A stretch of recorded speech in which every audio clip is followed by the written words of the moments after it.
मेरे YouTube channel पर आप सभी का स्वागत है। मित्रों, यदि आप मेरे चैनल पर नए हैं तो चैनल को सब्सक्राइब कर लें। तो आइए वीडियो शुरू करते हैं। प्राचीन समय की बात है। एक गांव में बिरजू नाम का एक गरीब किसान अपनी पत्नी सुशीला तथा 2 पुत्रों के साथ रहता था। बड़े बेटे का नाम सूरज, जो कि 3 वर्ष का था, और छोटे बेटे का नाम महेश, जो 1 वर्ष का था। बिरजू के पास बहुत ही थोड़ी सी ज़मीन थी, जिसमें वह कुछ फसल उगाता था और शहर में ले जाकर बेच देता था, और उसकी पत्नी अपने घर का काम निपटाकर गांव में ही रहने वाले एक साहूकार के घर काम करने चली जाती थी। साहूकार का परिवार काफ़ी बड़ा था। उसके परिवार में उसकी पत्नी, 3 पुत्र और 2 पुत्रियां थीं। उनके एक बेटे की शादी हो चुकी थी और उसकी पत्नी और उनका एक पुत्र था। बिरजू की पत्नी सुशीला वहां जाकर साहूकार की पत्नी के कामों में हाथ बटाती थी, क्योंकि उनके घर में काम अधिक था, और इस तरह सुशीला को काम करने के बदले में थोड़ा अनाज और कुछ खाने पीने की वस्तुएं मिल जाती थी, और इस प्रकार उनके घर का गुजारा चलता था। एक दिन बिरजू अपनी फसल काटकर बैलगाड़ी में रखकर शहर में बेचकर वापस आ रहा था, तो रास्ते में कुछ दूरी तक जंगल पड़ता था।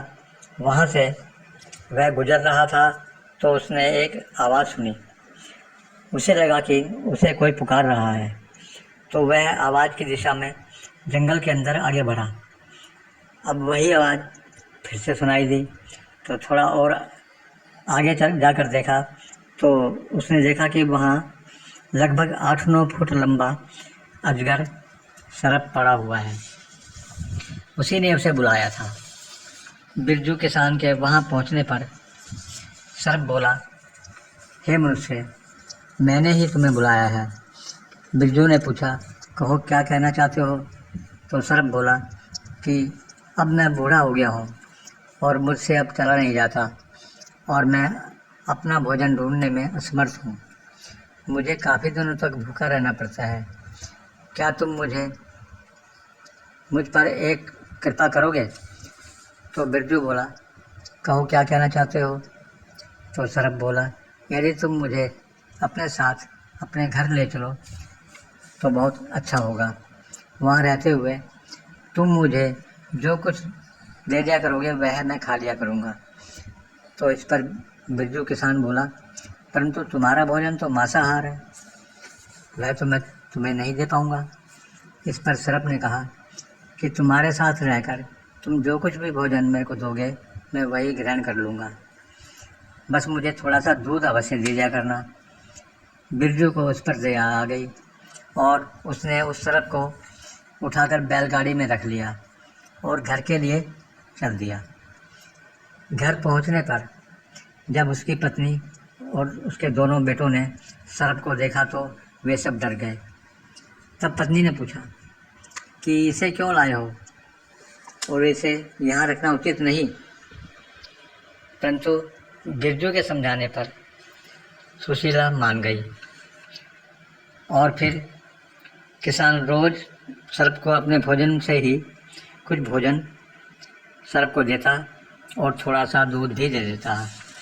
इस तरह मेरे भैया लगभग 2 महीने का समय बीत गया।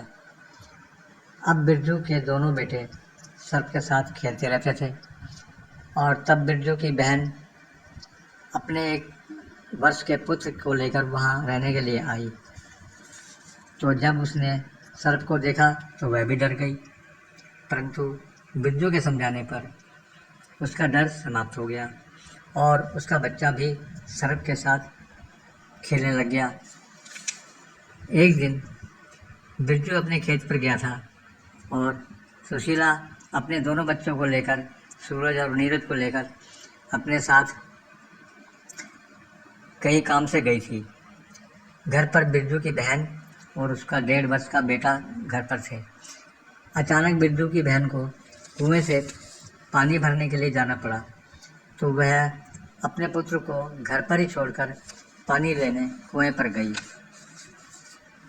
वहाँ उसको कुछ अधिक समय लग गया। जब वह पानी भरकर लौटी तो उसने देखा वहाँ पर उसका बेटा नहीं था।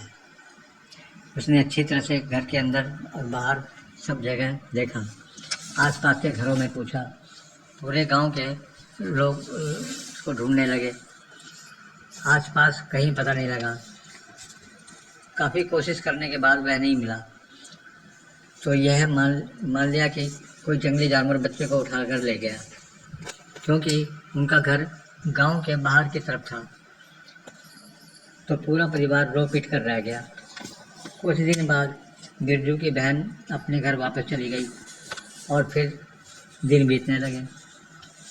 लगभग 1 महीने बाद बिरजू की पत्नी अपने बड़े बेटे सूरज के साथ पास के घर में किसी काम से गई और छोटा बेटा उस समय घर पर सो रहा था। जब थोड़ी देर में वह लौटी तो भैया उसने क्या देखा कि सरप ने उसके बेटे नीरज को चारों तरफ से लपेट रखा है और अब खाने ही वाला है।